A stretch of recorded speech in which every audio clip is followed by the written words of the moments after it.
Hi everyone, this is Farhana and welcome to my channel Create and Leave FNJ. আজকের recipe টক দই ছাড়া এবং অল্প উপকরণে খুব সহজ পদ্ধতিতে তৈরি করা Bangladeshi traditional chicken korma recipe. আরও ভিডিও দেখতে আমার ইউটিউব চ্যানেলটি সাবস্ক্রাইব অথবা ভিজিট করতে পারেন। এছাড়া আমার ফেসবুক পেজটি লাইক এবং ফলো করে সাথেই থাকুন। শুরু করছি মূল রান্না। একটি রান্নার পাত্রে নিয়ে নিয়েছি রান্নার সাদা তেল 4 টেবিল চামচ। চুলার আঁচ মাঝারি রেখে তেলে দিয়ে দিয়েছি মাঝারি আকারে 2টি তেজপাতা 2 টুকরো করে নেওয়া।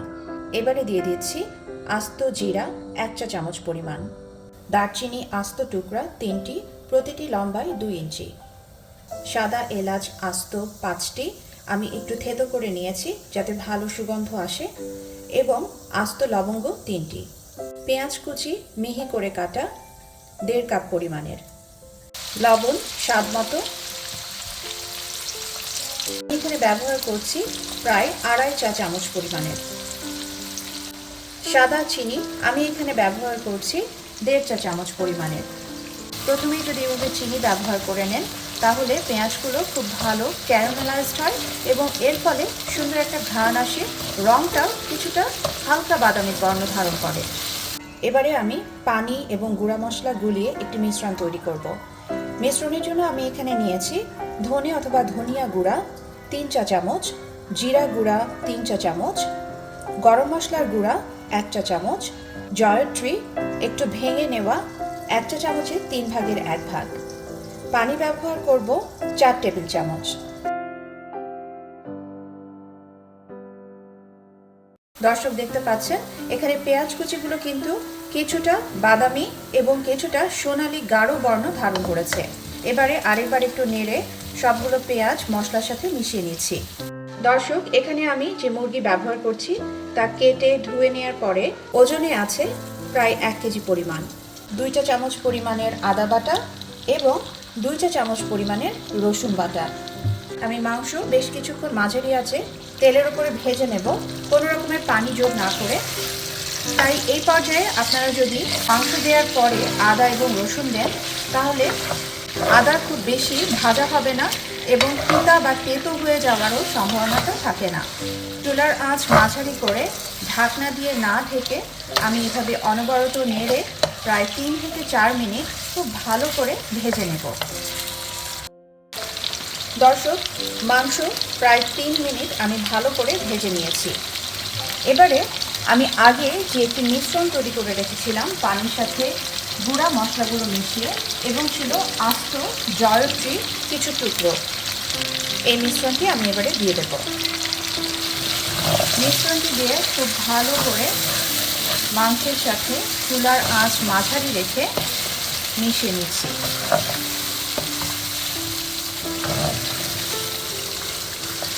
যেহেতু আমি এই গুঁড়া মশলার এবং পানি মিশ্রণে পানি ব্যবহার করেছিলাম, এই কারণে মাংস যদি না ভেজে নেওয়ার আগে পেঁয়াজ এবং অন্যান্য মশলার সাথে আমি এই মিশ্রণটি দিয়ে দিতাম, তারপর মাংস দিতাম, তাহলে কিন্তু মাংসটা এরকমের একটু ভাজা হতো না আর গন্ধটাও তেমন একটা দূর হতো না। দর্শক এবার চুলার আঁচ মাঝারি রেখে ঢাকনা দিয়ে ঢেকে আমি রান্না করব প্রায় 3 মিনিটের জন্য। 3 মিনিট পরে আরেকবার ভালো করে মাংস এবং মশলা সব কিছু নেড়ে মিশিয়ে নিচ্ছি। এই পর্যায়ে চুলার আঁচটা কমিয়ে মাঝারি এবং সর্বনিম্নে মাঝামাঝি করে দিয়েছি। দর্শক দেখতে পাচ্ছেন মাংস রান্নাটা কিন্তু অনেকটাই হয়ে এসেছে। মিশ্রণ তৈরি করব। ব্যবহার করছি গুঁড়া দুধ 3 টেবিল চামচ পরিমাণ অথবা প্রায় 9 চা চামচ পরিমাণের। এর সাথে যোগ করছি 1 কাপ পরিমাণের স্বাভাবিক তাপমাত্রার পানি।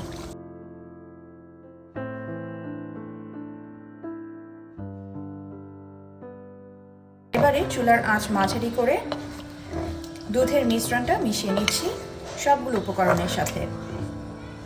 এই পর্যায়ে চুলার আঁচ মাঝারি রেখে আমি আবারও ঢাকনা দিয়ে ঢেকে 5 মিনিটের জন্য রান্না করব।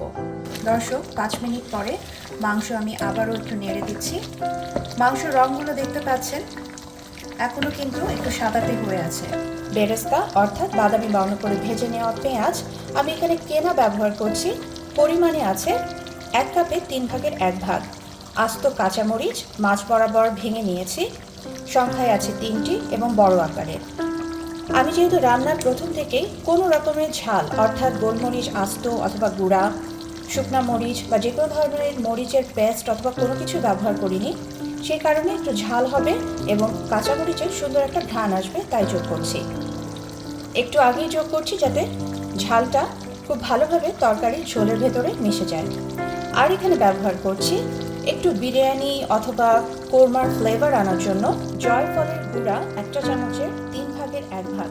মনে রাখবেন, জয়ফল অথবা জয়ত্রী আপনি যদি পরিমাণের অতিরিক্ত ব্যবহার করেন তাহলে কিন্তু স্বাদ তিতা বা তেতো বা তিতকুটে হয়ে যাবে।